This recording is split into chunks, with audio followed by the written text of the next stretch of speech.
You'd think after all these years that this would be like a piece of cake. Yes. Erdem. My camera's thinking. My camera's nervous. Hi Vogue, I'm Karen Elson and you're coming along with me to the Erdem show. But before we do that, come inside, we're going to have a little bit of a chat. Obviously I've got to have a lot of coffee, I'm jet lagged, and I need to be on. London Fashion Week, for me, obviously I'm British so I might be biased, but it's the height of creativity. I think there's something about British fashion that is always so unique and cutting edge, yet at the same time there is this sort of finery. And it's the first time I've walked in a show in London since this whole COVID nightmare began. So, you know, just to be at London Fashion Week, it's very personal. Come in. I'm gonna be really honest, I am a high-end beauty addict. This thing here, Augusta Spado, this is sort of like the secret elixir for my skin, and this tends to be sort of my go-to for all things.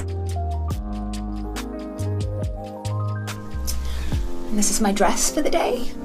So I was scouted, I want to say I was 14 or 15 years old in Manchester, and I think there was a little bit of time where people were figuring out, you know, am I too young to leave home? But I was insistent that I was going to try and make it as a model. And I'm going to be honest, the first 2 years, I really didn't have any form of success at all. It really wasn't until I was in New York and I met Steven Meisel that things took off when I did my first Italian Vogue cover. But I was quite polarizing back then. The way I looked, should I say, was polarizing. There was a headline that I was a freak.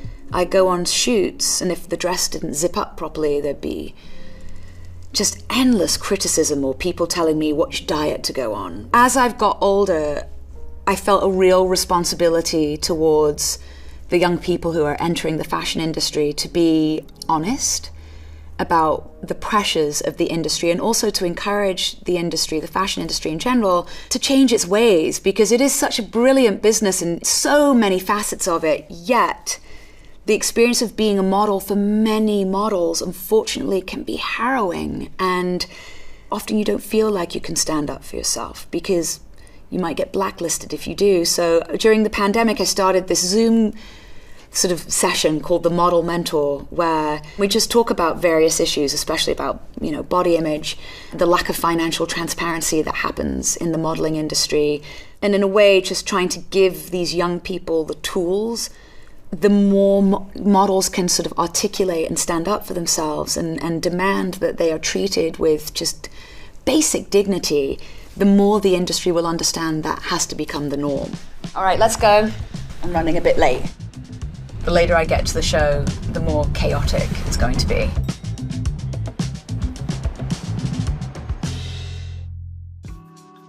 It's the first time that I'm walking in Erdem's show, and Erdem's clothing in general tends to be incredibly feminine and incredibly sort of delicate. And while there's still those elements in there, this definitely, I can tell, is him going in a new direction, which is exciting. I've got to say, Grace Coddington has been, from the beginning, a mentor. Before my first American Vogue shoot, I met with Grace, and she schooled me before I met Anna on what to say, how to act. I came in a ratty vintage coat, and she told me to take it off. And I think her and Tony Goodman gave me another outfit to wear, which was really sweet. But Grace has always been somebody who's had my back. Obviously, I'm, you know, a pale ginger as well, so we have that camaraderie, and we both are obsessed with cats. So clearly Grace and I were going to get along. And also Tabitha Simmons. She's been my dear friend since I was 16. I met Tabitha when I was modeling in Tokyo. Edward as well, Enenful, I mean, another person I met when I was 17 years old, and he's been a dear friend ever since. And it's just wonderful to watch your friends and people you love go from strength to strength. The look today is quite androgynous, hair sleek, slick back, far part, and it's very simple. This is the lovely Lindsay Wixon, who is an amazing model, and I haven't seen you in a very long time. Sorry, I'm at Anna Sweet, being so awestruck with you. Oh, really? Oh, you're going to go to Italy and Paris? Yes. Nice. These days, all I can do is walk in a few shows. I'm not going to say I'm too old. It's more just my patience. Been there, done that. Have we ever? Oh, wait, so what's this thing? Oh, that'll be fun for photographs, won't it? All right, now I've got to get my nails done. I'll follow you. So you can imagine if you're doing this like 5 times a day, how your skin gets really hurt, you know, after a time, or like irritated. Many years ago, I had hair extensions in from one show, and I didn't have time to take them out before I was running to the next show. And then the hairdresser didn't have the time to cut the extensions out, so we decided to just cut this much of my hair. It was a good day. I've got a few things going on here. This is why I need alone time in the morning, because when I show up to fashion shows, I'm claustrophobic, so then I get a bit panicky. Oh, French fries. Oh, I haven't had those in years. Don't mind me. Hi. Enjoy. We're going to go downstairs, do the rehearsal, stick the shoes on, see the runway, and fingers crossed it all goes well. We're somewhere in between 1930 and 1935. We're in a club. It's at the end of the night, meandering around, and we're about to leave the club. And you're going to be walking in and out of these kind of beautiful pools of light. It's a little bit of a complicated runway, which now I'm super anxious because I'm opening the show. So if I screw it up, everyone's going to screw it up. Diagonal, down, off. I can't see shit. Look how gorgeous it is, the beautiful lighting. We've got an incredible pianist, and that definitely sets the stage for how I am gonna be as a model on the runway. Off. This way? Which way? Got it. This is a very poetic show, and what we're doing is supposed to reflect that. And I think not taking too much away from the clothes, we're a character. You know, an androgynous 1930s very artistic lady, and very confident, but not overly confident where it seems rash and insincere. So this part here is where I get my photograph taken, which is very important because that is the image that stays on Vogue Runway and is the image that captures the look. Right here. Hi, gorgeous. Are you ready for a show? I'm nervous, but I'm ready for your show, that's for sure. Look at this gorgeous look. I thought Karen was the perfect actress to embody the character this season. And thank you. I'm so thrilled. It's an honor to be in the show. Thank you so much for having me. I really mean that. Should we do it? Yes, let's do it.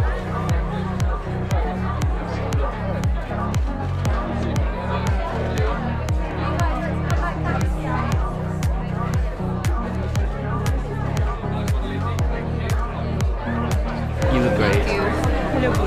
Thank you.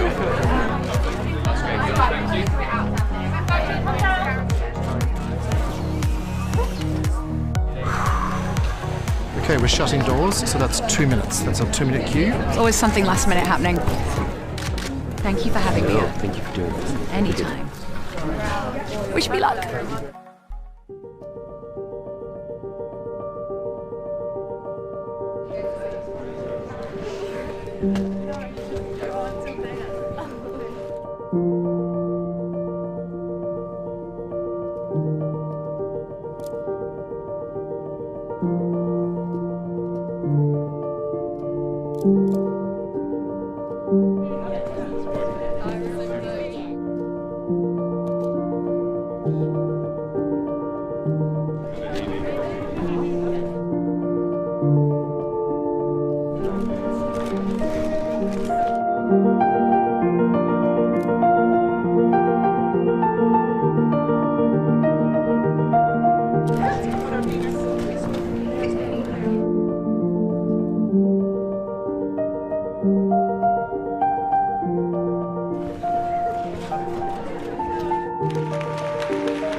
That's a wrap, guys. The show's over. Thank you for following me around all day. Wait, I have to get in this picture. Sorry. On on my diary of a model. Thanks for joining me today, and I hope I'll see you all soon. Take care. My 3 non-negotiables for young aspiring models. Develop your sense of self, having a rich personal life outside of the fashion industry. That is the thing that saved me over the years.